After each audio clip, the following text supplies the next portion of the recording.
Hello again. This time on this lesson, which is my third solo circuits lesson, I have to do 3 hours of solo circuits in order to move on to nav, which sounds really interesting because you get to fly to other airports, other aerodromes. I've only ever flown into or out of this one, which is Eshott, which today has a machine meet on. So there's lots of nice classic cars around. There's lots of neat and interesting aircraft here as well who've flown in for the machine meet to show off their aircraft. I've just pre-flighted the Cessna. I'm on UJ, which I've flown about 4 or 5 times before, but not in over a year, in fact. So yeah, I'm going to have to get used to it. The differences between this one and the one I normally fly, which is sat in front of me and apparently is only for private hire, not for training, because apparently it eats tyres. I'm not sure why an aircraft would eat tyres. A car, I understand, but yeah, I don't know, maybe the tracking's off. So yes, we'll be in UJ. The only difference is this has electronic flaps. So there's a little flap handle, there's a little lever, little button thing that you toggle up and down, and that makes the flaps go up and down. Whereas on the one I normally fly, ZU, there's a big handbrake style lever in the middle of the cockpit. So before you do a solo, you've got to check out. Oh, by the way, yes, have you seen the cool seats? Like Wizz Air comfortable leather seats, which is nice. And these doors are huge compared to what I'm used to on the Cessna 150E. This is a F150H, which means it was built in France, hence the F. But it's basically built to the Cessna 150 spec, and they've usually got better engines. I'm not actually sure what's in this one. I should know that one.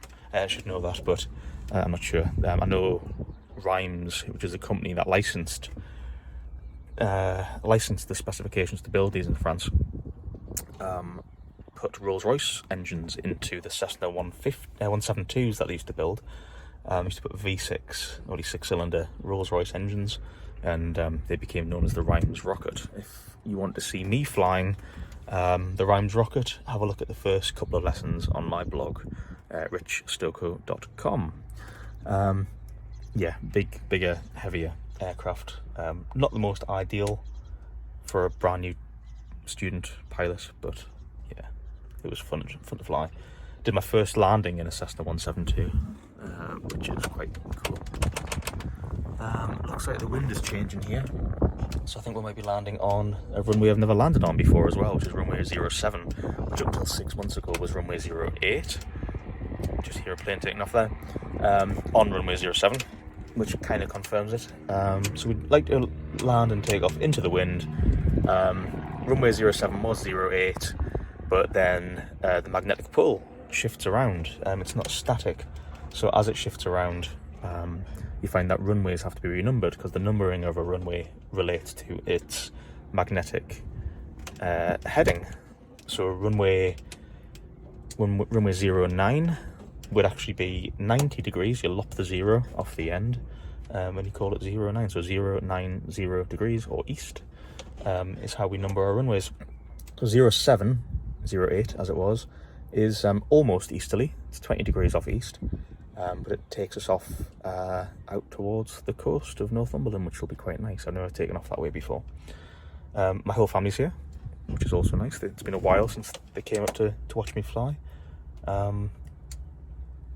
And last time the cafe was closed, which isn't great. But it's open. The cafe at Eshott is open from the 1st of April till, I believe, the end of October. But you might want to just ring up and check if that's correct.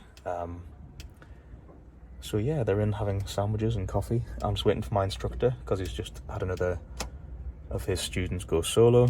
So they'll be doing a debrief. And then he'll be out to... so yeah, before you do a solo, your instructor has to come up with you. Make sure you haven't forgotten completely how to be a pilot. Which is... there's a real chance of that because it's been a couple of weeks. And also just check out the wind conditions. Make sure that the clouds aren't going to pose a problem. I had a quick look at the METAR this morning. If you want to learn more about what METARs are, have a look at my lesson 17 blog on my website. But the cloud base is 4,500 feet.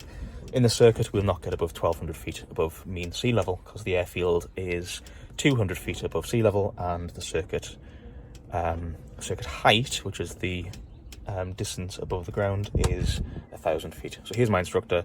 I'll speak to you afterwards.